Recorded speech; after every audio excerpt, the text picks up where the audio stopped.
Bueno, pues nada, buenos días. Como os acaba de decir, bueno, esta primera intervención, el objetivo es que veamos cuál es el contexto de toda esta iniciativa.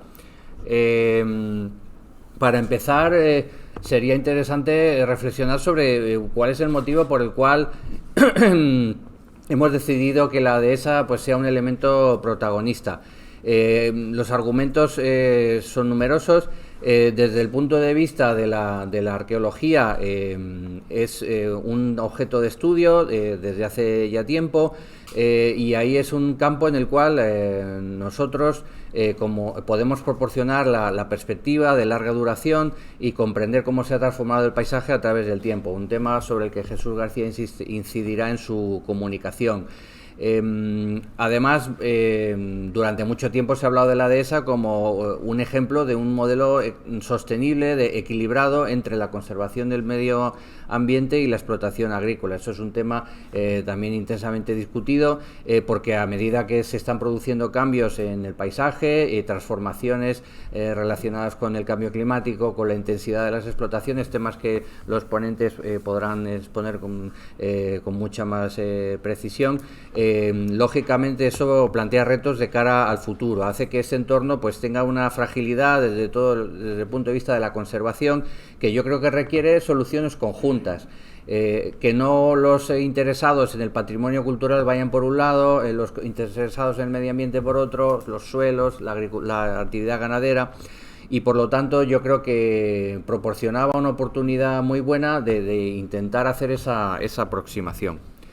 Esa aproximación, como ha dicho José María, tiene unos amplios antecedentes, porque desde 2012 aproximadamente estamos trabajando en esa conexión, en esa sinergia, a través del sistema de ciencia y tecnología de aquí de la región, con iniciativas como el proyecto Riteca, que fue una primera experiencia de trabajo en red y que llevó luego a proyectos más ambiciosos como el proyecto INOACE, con participación de la Universidad de Évora también y de compañeros del CICITEX y también del Instituto de Arqueología. Esta es la tarea dentro del macroproyecto de INOACE que se desarrolló y que finalizó recientemente.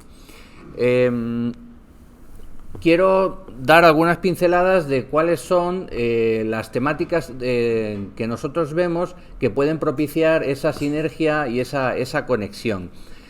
Para empezar, que como otras muchas disciplinas, la agricultura de precisión, la gestión de los espacios ganaderos y agrícolas, también se ha tecnificado y se ha beneficiado de la entrada masiva de la geomática, del uso de métodos no invasivos, de exploración del territorio, de la misma manera que en arqueología. Para nosotros verdaderamente fue un poco una bombilla y decir, no, si es que, claro, evidentemente la teledetección tiene muchas aplicaciones civiles y en una gran variedad de ámbitos, y se trata de buscar esas conexiones.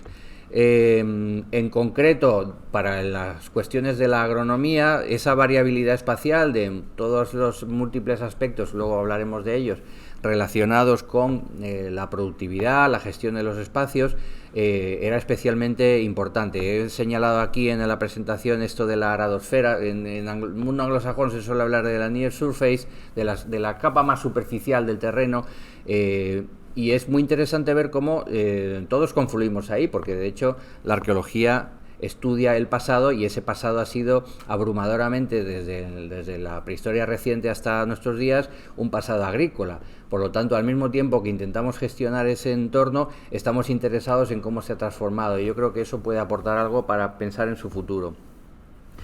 Y luego, otro elemento clave era la complementariedad absoluta en cuanto a la información que se gestiona y lo que se busca en ella. Esto que hemos definido de esta manera, como que nuestro ruido es la señal, y viceversa. Esto lo quería ilustrar aquí.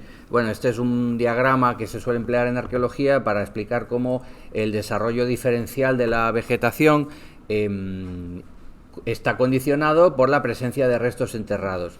lo interesante es ver cómo a menudo cuando un agrónomo está valorando esa variabilidad en la superficie, lo que nosotros consideramos nuestra señal, que es por ejemplo la presencia de cimentaciones, de construcciones y otros elementos, para él es el ruido en la medida en que le interfiere o le impide valorar otras propiedades del suelo que son de interés para la explotación agrícola. Por ejemplo, cuando hablamos de estudios de geofísica en agronomía, hablamos de conductividad, mientras que cuando en arqueología las publicaciones se utiliza el término resistividad, que es exactamente la inversa, porque lo que buscamos es la resistividad del terreno por esa presencia de restos. Entonces, estamos estudiando lo mismo, pero de una manera un poco especular, ¿no? Desde diferentes perspectivas.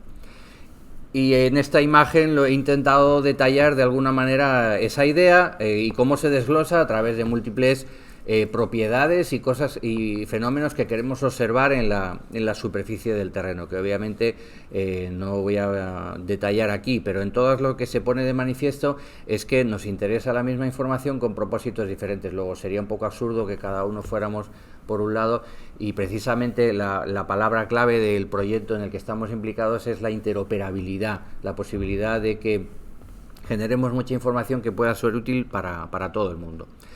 Y esta es una imagen que yo creo que ilustra eso de una manera meridiana. Esto es un caso de estudio en Hungría, de una de esas grandes parcelas cerealícolas que hay en aquella región, en la cual un grupo de arqueólogos estaba investigando sobre un recinto, un asentamiento de la prehistoria reciente, neolítico.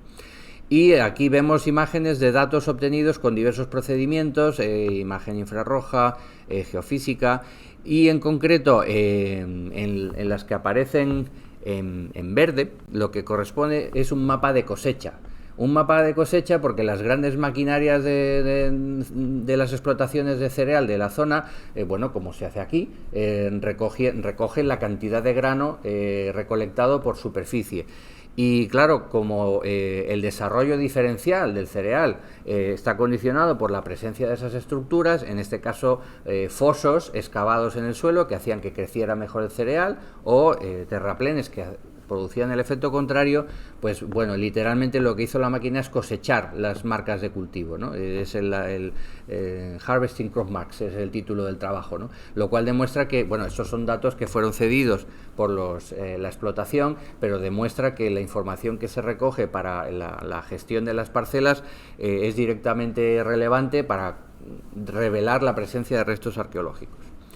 Y esa experiencia no es la única, hay un creciente campo de interés. De arriba a la izquierda pueden ver una imagen de trabajos realizados en Irlanda, que al final lo que buscan es la complementariedad también entre métodos geofísicos tradicionales en arqueología, como la prospección geomagnética, y los mapas de conductividad eléctrica, que por ejemplo es uno de los procedimientos más habitualmente utilizados.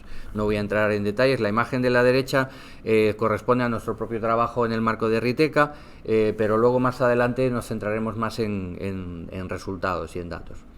Y además también quería incidir en que esa sinergia es muy necesaria porque el paisaje se transforma a un ritmo cada vez más acelerado. Y bueno, esto es una imagen del entorno de Bella, alrededor de una conocida villa romana que es Pisons, donde la introducción del olivar intensivo ha dejado este panorama, ¿no? Ha transformado el paisaje de una manera brutal. Entonces, claro, el patrimonio arqueológico relacionado con la vida rural no son manifestaciones espectaculares, no estamos hablando de templos, ni de palacios, ni de pirámides, es decir, la inmensa mayoría de esa humanidad que ha cultivado y ha pastoreado en la tierra, pues es mucho más humilde y mucho menos visible, y lo cual hace que sea mucho más frágil y es mucho más fácil que desaparezca, sobre todo si en la transformación del campo no se tiene en cuenta, ¿no? Hay una arqueología preventiva que está muy centrada en las obras civiles, las infraestructuras, gasoductos, autovías, pero no en los cambios de uso del terreno, no en la transformación agrícola, y la consecuencia es bastante catastrófica en cuanto a la preservación. Luego es importante que busquemos esa manera de sensibilizar y de ver cómo se pueden estudiar estas cosas de manera simultánea.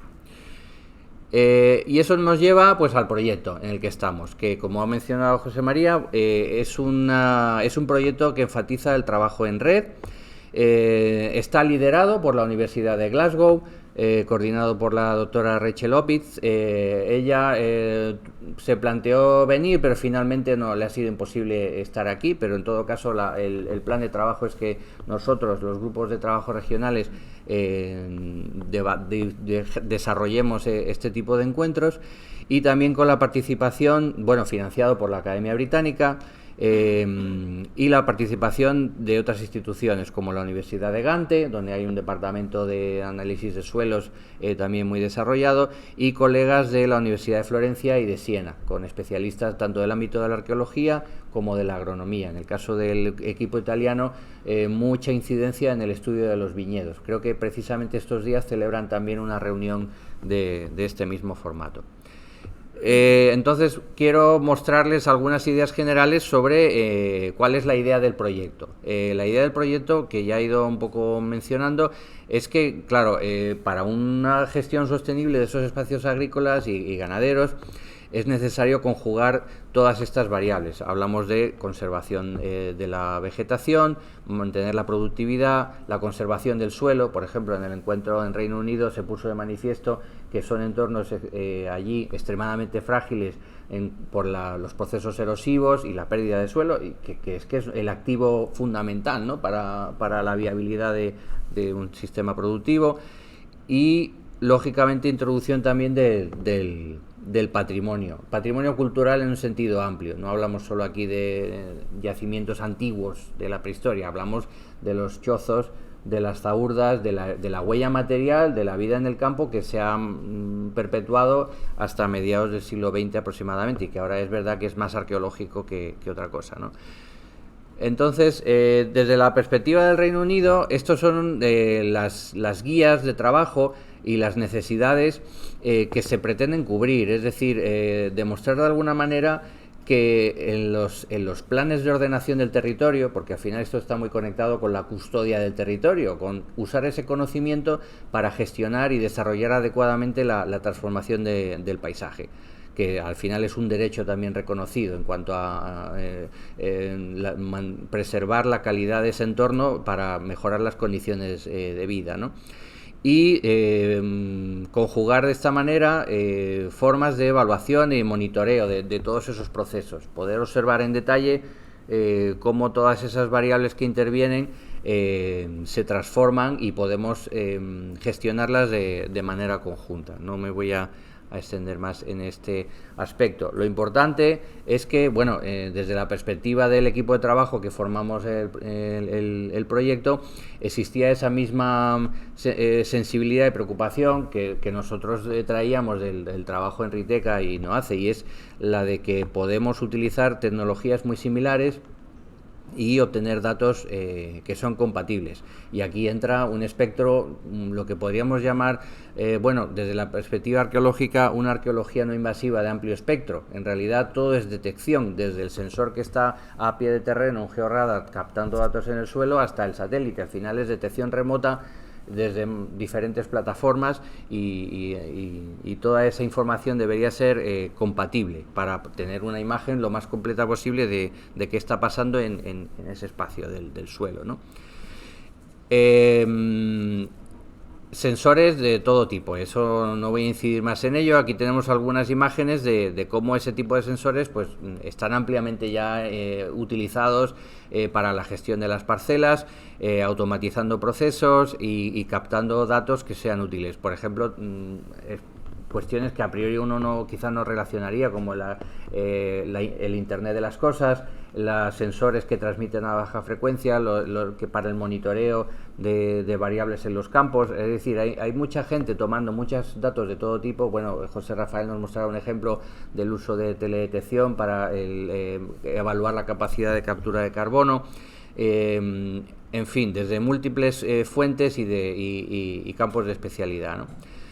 Todo esto nos lleva a cuál sería el propósito del encuentro, que es poner todo eso en común y ver de manera práctica qué resultados se pueden obtener que sean relevantes para ambas cosas. Y en ese sentido luego haremos una intervención en la cual vemos algunos ejemplos exitosos de esta dinámica.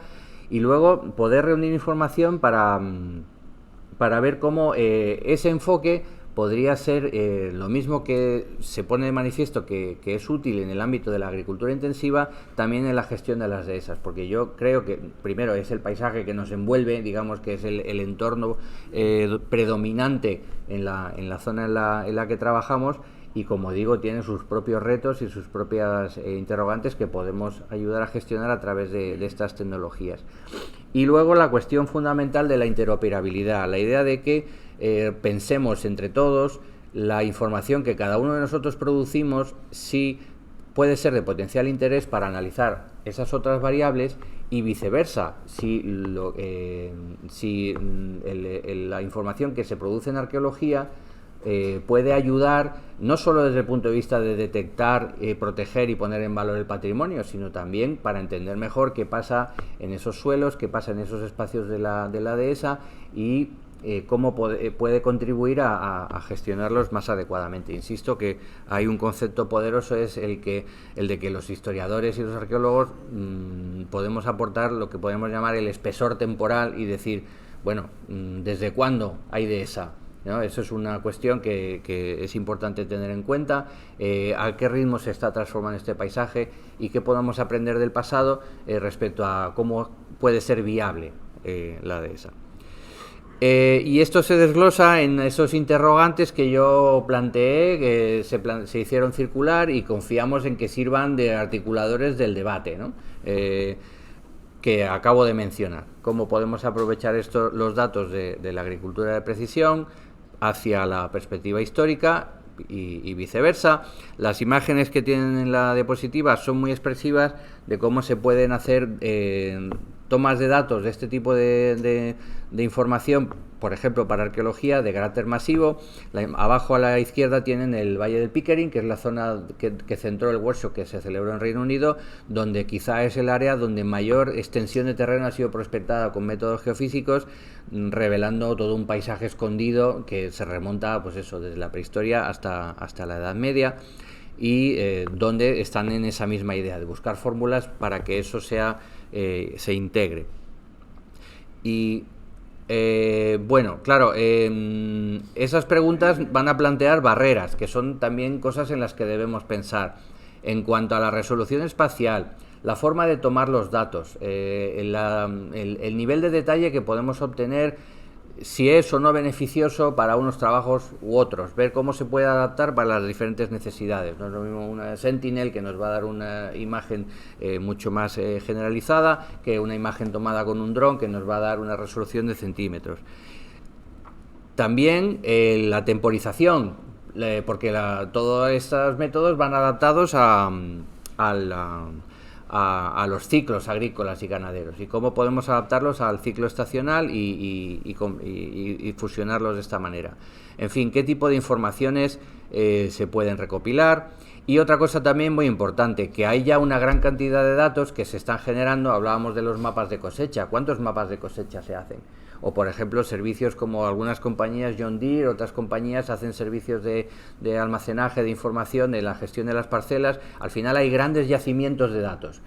La idea del proyecto es buscar estándares de descripción que los hagan descubribles. Es decir, yo a esto le llamo esto, tú le llamas aquello. Si no lo llamamos igual, jamás lo encontrarás, porque los grandes database y bancos de información deben estar descritos y metadatados de la manera adecuada para que sean compatibles. Otros temas ya entraremos en derechos de propiedad y posibilidad realmente de compartir esta información.